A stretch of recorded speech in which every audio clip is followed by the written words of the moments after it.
All right, so I've got to get situated here. I sat down to do this and then I realized I had this blinding light behind me. So every time I move my head like that, you're going to get flashed in the face. So I'm going to come around on this side. And so my name is Josh Wellborn, Student Ministries Director for the Michigan District Assemblies of God, and I'm here with Kevin Gilogli. Hey there, how you doing? He's the youth pastor at Auburn Hills Christian Center right here in Auburn Hills, Michigan.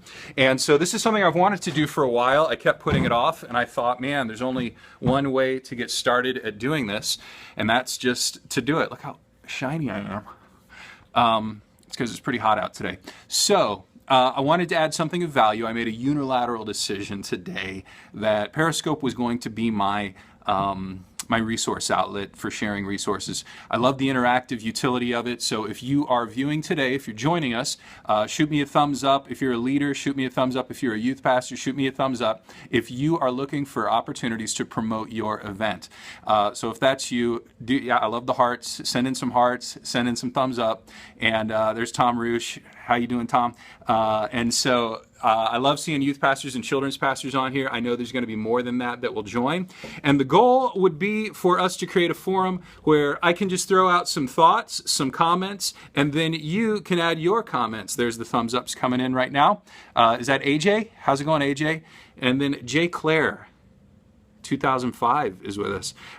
So I love the interactiveness of it. And rather than it being a social media resource for me, I'm just going to use it as a networking resource to connect with you guys. So want to get into a topic for today. I'm not the expert on this. Yep, love you too. And I'm not the expert on this, but I think between the group of us, the network of us that are on here, we can come up with some good ideas on how to promote our event. I feel like it's a timely subject, especially since it's back to school season in Michigan. You're thinking about your back to school events. You're thinking about what you're going to be doing to reconnect with people who have been away during the summer, to connect with new people that have been that are going to be joining you in the back to school season. If you're like me as a youth pastor, that's when you tell your students to bring their friends to church. And nothing can start a youth ministry movement greater than students getting excited about their own youth ministry and bringing them to church. Lots of different youth pastors have things. In fact, every youth pastor, every children's pastor, every lead pastor, you have something that you're good at. You have something you're a genius at. You've been wired for it. The Lord has given you a specific skill set to accomplish something, which is why I want to open up down here at the bottom the comments. Anytime there's something that you want to comment on, please do, and I'll try not to get distracted by it. Hey, Brian, how you doing? Oh, for you, that's most things? You're a champion at all. So let's jump into this. So if you're a pro at this subject today, I welcome your comments. Marketing, event advertising, getting people on board with your event. Let the comments fly. We are better together. That's the hashtag I've been using. I heard that from Kurt Cullison, and then recently, I didn't realize this, Scotty Gibbons does a talk every month, actually called Better Together. So that was a phrase that Kurt Cullison used with me, and I just love it because it really is my heart for the ministers here in Michigan, and wherever your community is. I hope that you realize you're better together. You're better when you partner with others. I do believe in the power of corporate mission. So let's get moving here forward. Love it. So to watch this? Yeah. Well, I don't know that this is the event I want you promoting, Brian, but I think you're just being funny there. Hey, speaking of, for youth pastors and children's pastors in the Michigan District of the Assemblies of God, there are two different Facebook groups you can join. Let me see if I can find them real quickly. One is the Michigan Youth Leader Network, and that's obviously for youth leaders. It looks like that. I'd like to have a new graphic soon. Not that that's a bad one, it's just time for a new one. And then also there is a children's ministries network as well. So if you're a children's or youth worker, the youth one is secret, and that's so that we can talk about subjects that you may not want to talk about with your students' eyes or your pastor's eyes or whoever's eyes watching. So some good conversation going on there today. There was a good discussion earlier about ministering to people with same-sex attraction. So very relevant stuff, and it's all right there on the Michigan Youth Leader Network. Let's talk about marketing. Let's talk about getting people on board. Yeah. So you're getting out in the community, Brian. That's awesome. So good. I love it. Brian, if you don't know, is in Walled Lake, and I know you aren't. And he said, he told me, he's like, man, I got this school bus, and I've been picking people up, and I only got like 45 kids on the bus. I'm like, oh my word. Those of us that if you've ever tried a bus ministry and failed, you know how amazing it is that he was able to get 45 kids on the bus. In my 14 years of being youth pastor, there's been times when I've been able to get kids to ride the bus to church, and then there's other times when it hasn't. All I can say is sometimes it works, sometimes it doesn't. Maybe we'll do a talk about that sometime. All right, so let's talk about your big events that you might be having this fall.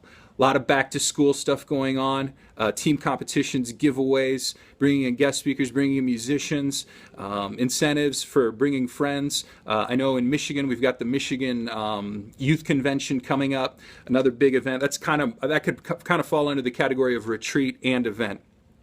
So let me talk about big events for just a second. A lot of people don't like big events, are critical of them. And I would just say this, statistically, 70% of the population doesn't go to church, or that doesn't go to church. 70% of them, and this is just a quote I heard the other day from Jeannie Mayo, 70% have reasons they don't go. Only 30% now are saying that they would go if someone invites them. Now, if you've been in ministry for a while, you've probably said if you would invite somebody to church, they would come. I think that's still true, but she's saying this new statistic indicates that that's only true with 30% of the people who don't go. The other 7 out of 10 have their reasons and they don't want to. So I think doing an event that is relevant to the community, doing an event that that answers this question, what's in it for me? So as you're thinking about your event, as you're putting it together, look at your students, look at your audience, and say, what's in it for them? Why? I mean, we know why we want them to come, right? If you, and I realize maybe not all Christians are watching right now, but if you're a spiritual person, if you've got that relationship with God and it's changed your life, you want to share that with others. So you know why, but what's in it for them? Because I don't think a lot of people are saying, well, I need to go to church so that I can get my life right with God because God has something for me. If that were true, there wouldn't be dozens and dozens of people driving by your church every Sunday and not stopping in. How many hundreds of people drive by and it never even crosses their mind that the solution to all life's problems might be in those doors? So figure out what those needs are and start asking that question before you even plan the big event. And it doesn't have to be a big event. Looking at some notes that I made here as I was preparing for this. An event is your opportunity to invite people to have a catalyst experience that brings about change in your organization, to create a rally point for the people within your organization, leaders, students, parishioners. If we got any mainline denominational people joining us today, creates a rallying point for you to take your group to the next stop on the journey that you have for them.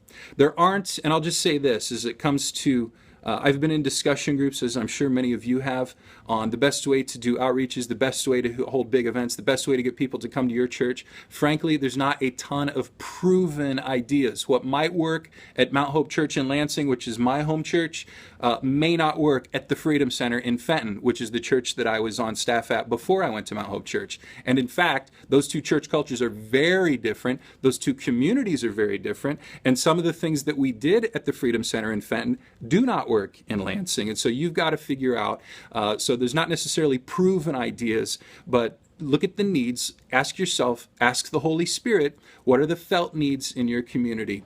But why the big event? More events could just mean more noise if you don't answer this question first. You've got to ask yourself, why the event? Why are we having an event in the first place? There is only so much that people can pay attention to. When Jimmy Fallon first took over The Tonight Show, I loved watching him. Give me some hearts if you like Jimmy Fallon. Love watching him. Think he's hysterical. Thinks outside of the box. He's creative. He's everything that David Letterman was back in the late 80s, only he's doing it now. But then recently my life got busy. I didn't have time for him anymore. And actually I discovered someone else that I liked better online on YouTube. So there's a YouTube guy named Casey Neistat, and lately I've been watching his YouTube videos.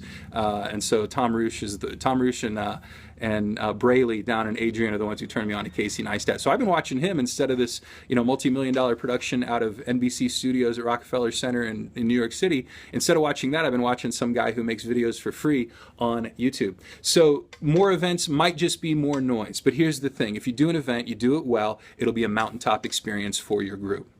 What's a mountaintop experience? It's the good times. It's the camp experience. It's the retreat experience. It's the night when you feel like you've fulfilled your calling as a youth pastor. It's the night that students give their lives to Jesus. It's the night that the girl after youth service comes up and gives you her drug paraphernalia and says, I never want to look at this stuff again. Can you help me? Those are the mountaintop experiences. Those are the wins in youth ministry. And it's from the mountaintop that we can see the big picture. It's from the mountaintop that we can see where we're going. It's from the mountaintop that we can see what the big idea is that God has for us next. I hear you say that you don't want to host it. Yeah, I don't want to host an event that I wouldn't attend. That's really, really good. But a big event can be your catalyst event, and it can bring about change in your ministry because it'll show people where you want to go, how you want to reach your community, how you want to disciple, how you want to bring people in. And then the valleys are really when the real growth happens, though. They're difficult. They struggle. There's pain in the valleys, but that's when you strengthen your organization. That's when you strengthen yourself as an individual. That's when your failures turn into lessons that will bring you back to mountaintop experiences. So if you feel like your ministry is moving like this, there's ups and downs, it's easy to get discouraged. It's easy to feel like, well, I'm on a roller coaster. I must not be doing what God's called me to do. The Holy Spirit must be punishing me because he knows I have sin in my heart or whatever. That's the way it works. In the valleys, we get stronger, and on the mountaintops, we see where we're really, really going. And certainly, it's more fun to see where we're going than to be struggling, but both are needed for sustained spiritual growth. It's in the valleys where you learn how to do what could be. It's where you really see what should be, and it's where you struggle to work towards what must be. So grow in the valley so that you can get back to the mountaintop. Both important, both important. I'm debating whether to go on or jump in for some interaction. Fire away. Let me see. What do some of you have planned for your fall events? I would love to see that and maybe hear from some of you guys. If you're not a pastor, if you're not a youth pastor, what is your strategy for attracting new customers? What is your strategy for resourcing your constituency? What does your fall event look like? What are your back to school lures that you'll be using?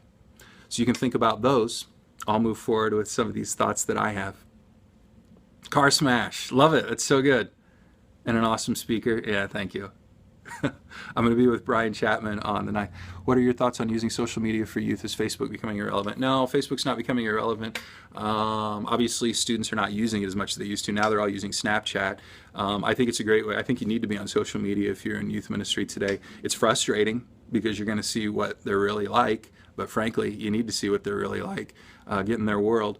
You'll run into the teen drama and all that other junk. But yeah, I think you definitely need to be on social media. But yes, Facebook, yeah, definitely going the way of the dinosaur as far as teenagers are concerned. What I'm seeing more on Facebook is that's where I can connect with adults. And so that's nice. I actually like that.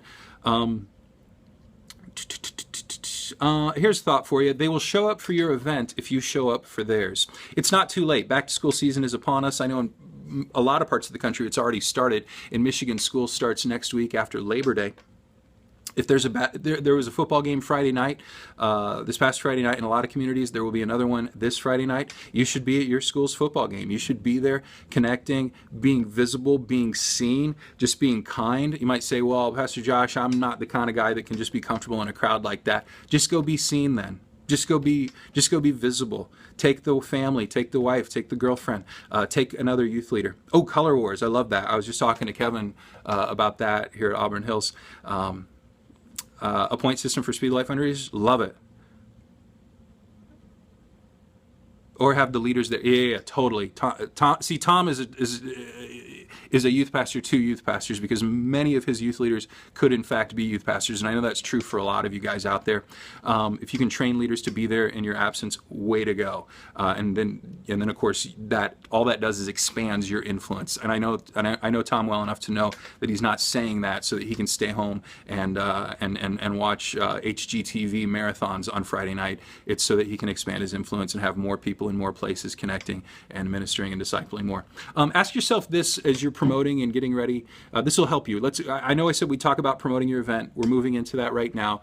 Just needed to talk about the philosophy behind event there first, because I know that that can be sticky. It can be distracting. So this will add more focus to that philosophy. What is the end game? What are you doing with this event, or why are you doing this event? You've got to ask yourself, why are you doing the event? I think you can make a whole list of answers. In fact, if you think of one right now, go ahead and respond, type it in there as a text and send it up. But here's some of the things I wrote down as I was preparing for this. Summer program. Oh, yeah. He does the summer program. The Kings and Queens of Summer was telling me about that the other day. Yeah, you can build momentum through the summer. Summer, we used to say summer is where you work twice as hard for half the result, and you can grow. And there are students who will come to your youth ministry. I know also some groups take it as a break time, and then they make a big splash in the summer. I've talked to youth pastors that do both. But ask yourself, why are you doing the event before you even get to the marketing of it, before you even get to talking about it?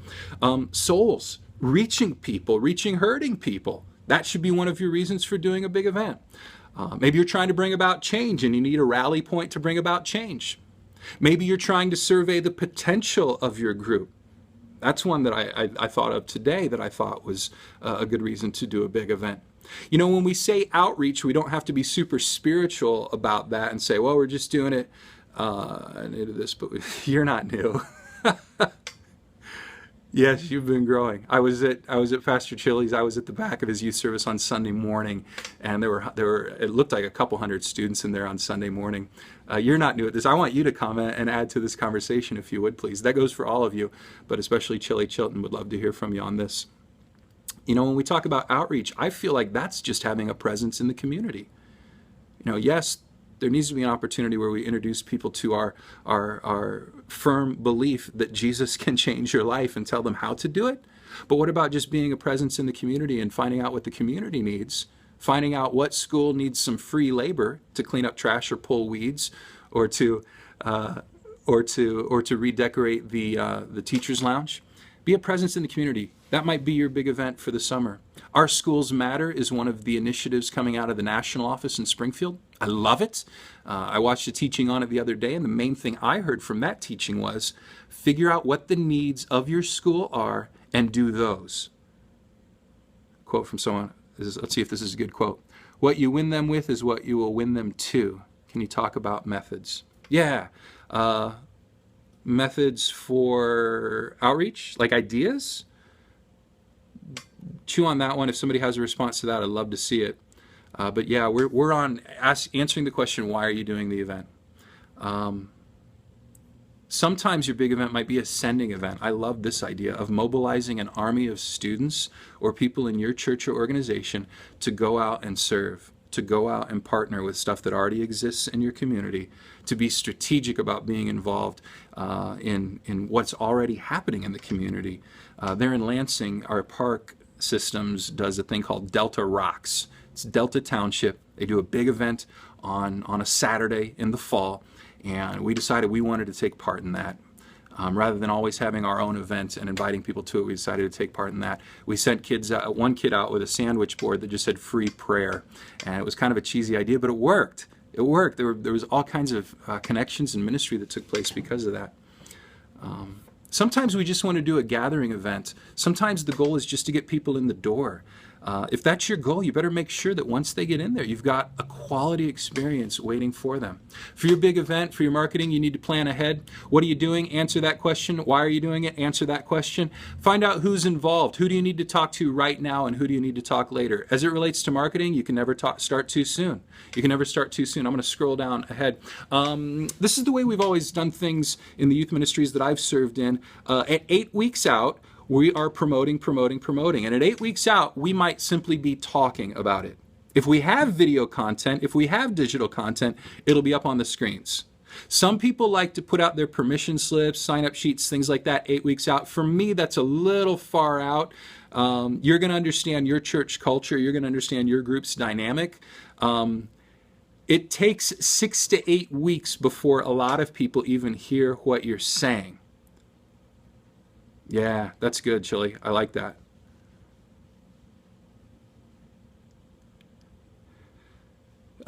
It takes people 6 to 8 weeks to hear what you're saying. That's why a lot of times it's the last week before camp that kids sign up for camp. It's the day of camp that people are signing up. It's because you waited too long. So at least 8 weeks out, even sooner is better. For instance, the Michigan Youth Convention happening in Lansing is the first weekend in October, or November rather. If you're planning on participating in that, I would be talking about it now.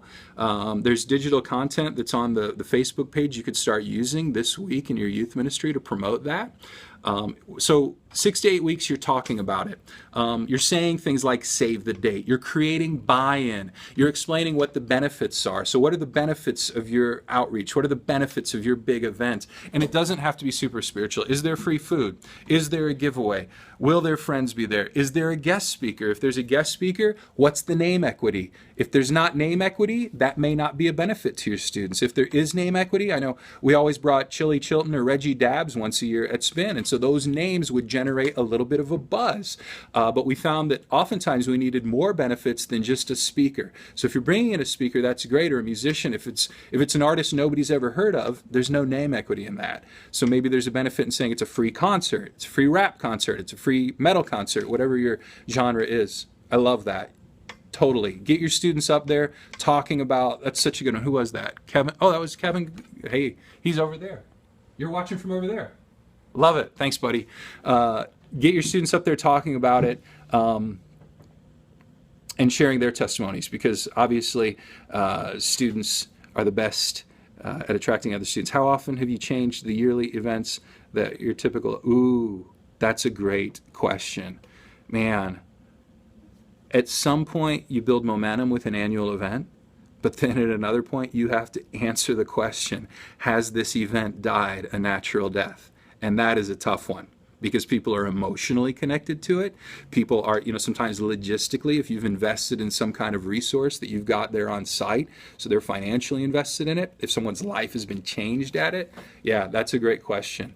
I don't know how to answer that one off the top, other than to say that is something that needs some consideration. If you've got a retreat you're planning, the benefits could be something like, well, we're going to stay in a hotel, there's a pool. I know with Youth Convention, there's the late night activity. Our youth ministry never did the late night activity, but I know a lot of people that did, and so laser tag or rock climbing or whatever. Youth ministry is constantly resetting and immediately resets at 7 years. Anyway, great rule of thumb. Great rule of thumb. Yeah, I've had that conversation with many people. What worked 10 years ago in youth ministry doesn't seem to be working anymore. So we got to figure out new stuff. I don't think being more gimmicky and coming up with better marketing solutions, 7 years? I don't think being more gimmicky is the answer. I think going back to Holy Spirit inspired ideas might be the answer. So 8 weeks out, put it on the screen. Talk about it. And tell people what the call to action will be. Yeah, puppets. To get them talking about it. Tell them what the call to action will be. For instance, even before I put registration forms out, I'm saying several weeks in advance, registration forms will be available. Keep looking for permission slips. Be looking for the sign-up sheet. Yeah, flannel board. Love it. You got church kids, man. We're going to have flyers that you can take to your friends. We're going to have invite cards. I'm going to get back to that one in just a moment, because that's an important one, I feel like. Share your artwork on your social media. If you don't have artwork for your social media, make it. There are apps that will help you do it that are so simple. You're already on Periscope, so you're tech savvy enough that you're on. One of my favorites is called Fonto, P-F-O-N-T-O. It'll make you look like you're a Photoshop specialist. Facebook event pages. I like them when they're not overdone, because I get a lot of those, and sometimes they're effective, sometimes they're not. So I think it kind of goes back to the fundamental question: are you just making more noise, or are you saying something useful? So they can be useful if you answer the fundamental question: why am I doing it first? Paying to, I've never done that. If you've ever done that on there, I'd love for somebody to comment and share their experience with that. Never boosted on. Okay, so that's 8 weeks out. You're telling them what's coming. And then at 6 weeks out, it comes. It comes. So 6 weeks out, I would always refer to that as sign-up night. That's the night they are going to respond to what you've been talking about the previous 2, 3, 4 weeks. You are? I would love to hear how that works, Brian. So keep us posted. Yeah, keep us posted. So that's the night that you've got the flyers available for them to take, the invite cards. And again, going to come back to invite cards in just a moment because I feel pretty strongly about that one. But 6 weeks out, that's your official marketing launch to pull the trigger on the call to action items. Again, I was in Chili Chilton's service on Sunday morning. He had registration forms out for students to sign up for student leadership. And that's how he ended his service, was saying, go sign up now. That was the response to the message that he preached. I thought it was great. Social media is not that difficult to create. I like to get parents involved. I created a Facebook group for, ooh, that's nice. That's so good. That's a great idea. I love that. You could even make it secret so their kids can't spy on them and parents can talk about, because I know sometimes I would say things that I don't want my kids to hear, and that's coming from the parent of a youth. Faded is another app you can use to create content. So there's different apps. Matt Ray, who's a youth pastor down in Kalamazoo, is really good at that. If you're not following him on Facebook or on Instagram, check out Matt Ray's Facebook. Also, his Instagram is called Real Student Ministries, REAL. So do a search for that one. He's got great digital media content. It's simple, it's elegant, it gets the job done. There's a brand new app that I made a video with that I really liked. It's called Ditty, D-I-T-T-Y. I put it on the Michigan Youth Leaders Network. I also put it on my Facebook page. It's this really weird, bizarre app that makes videos for you. All you type in is what you want the text to say, and it makes the rest of it for you. So it's super, super simple. Posters, flyers, all that stuff, 6 weeks out, you've got it up and out. Now, if your pastor is on board with your event, then 6 weeks out is when you want him talking about it. First of all, you need to keep him apprised of what you're doing anyway. Get him on, even if he's not on board publicly. You know, if you can get him to talk about it from the pulpit on Sunday, that's a huge win. I'm not saying that he should or that you should expect him to, but if your church culture lends itself to that, 6 weeks is a great time to get him talking about that. He should know about it either way, because you want him on board. You want him to know what you're doing. That way, if something goes wrong, he knows the heart behind it. Also, when things go right, he's able to be proud of you, because I know that's what great leaders want, is to be proud of their people that are on their team, of their team members. 6 weeks out. Okay, here's a little nugget that I really like. I like having a sign-up sheet 6 weeks out. And this is not just any sign-up sheet. When I put a sign-up sheet out, I will have 6 or 7 names already typed up on that list. To post daily, I think once a day. I think multiple times during the day is too much noise, but once a day, yeah. I think you should have your youth leaders all change their profile picture to whatever your event graphic is, if you've got one. If you don't have one, again, create one with Fonto or Faded or with Ditty by Zaya. But let me talk about that sign-up sheet thing just again. I want to see names that are typed out on the sign-up sheet before it gets put out. That way, when students see it, they're like, oh man, people's names are already typed up on there. So figure out who your Paul Reveres are. That's who Jeannie calls your influencers. Figure out who your influencers are in your group. See if they're planning on participating in your event. If it's an overnight retreat, if it's a trip, something like that, obviously you're going to have a sign-up sheet. If it's just a night where you're supposed to come, that's where you want your influencers to be talking about it. So I'm going to talk, so one more thing that I'll talk about, because I do want to wrap this up. It's been 30 minutes, so I'm going to let you go. So last thing would be invite cards. This is a big one. This is huge. And I will unashamedly over-spiritualize this every time, because it's not over-spiritualized enough. Invite cards can be annoying flyers, or they can be a sincere invitation to your event. So what I would do, and I've done this time and time again, I would print enough of my invite cards. Notice I don't call them flyers. I mean, yeah, technically that's what they are. But sometimes I would make them the size of a quarter sheet of business cardstock. Sometimes I would make them just small, a little square that goes in your back pocket. Sometimes I would make them, look like a ticket that you would have at a concert. Whatever your formatting is, this is what I would do. I would put them in bundles of 10, sometimes 5. And then I would lay them out on the altar.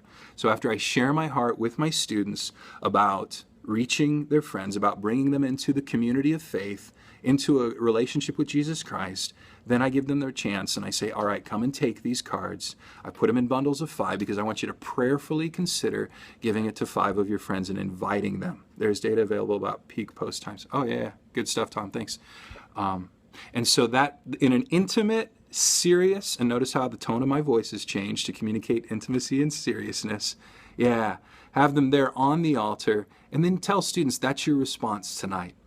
I've done it in bundles of 5, bundles of 10. I've even spread them out and say, take as many as you feel like you should take. And then I tell them what not to do. And I would say this, don't shove them in lockers of students you don't know. Don't put one on every car in the church park or the school parking lot. Don't hand them out randomly at the football game. Don't, shove them up in the pop machine so that their pop doesn't come out, except when it does, it pops an invite card out at them. I'm not a big fan of those ideas, but the idea that a student carries around 5 cards and they have 5 friends that are on their heart. Scotty Gibbons used to call it a 5-friend focus, and we would all write down a list of 5 names of people that we prayerfully wanted to make a sincere connection with. Not just promoting our event, not just marketing, not just making more noise, but sincerely connecting. So that's a big one that I really, really like. I'm going to wrap this one up because I think this has been a long little chat here. This was the first time I tried this. I had 3 pages of notes. I think I looked at 1, so I didn't really know how to prepare. Find Fred Focus. Yeah, old school. I know. Any other thoughts that you want to throw in there? Any other ideas? Any other cool events that you have planned for the fall that you think are going to be epic and amazing? Comment them below. I love you too, buddy. Hey, throw up the hashtag #BetterTogether if you're part of if you're one of the youth pastors or children's pastors here in the Michigan District.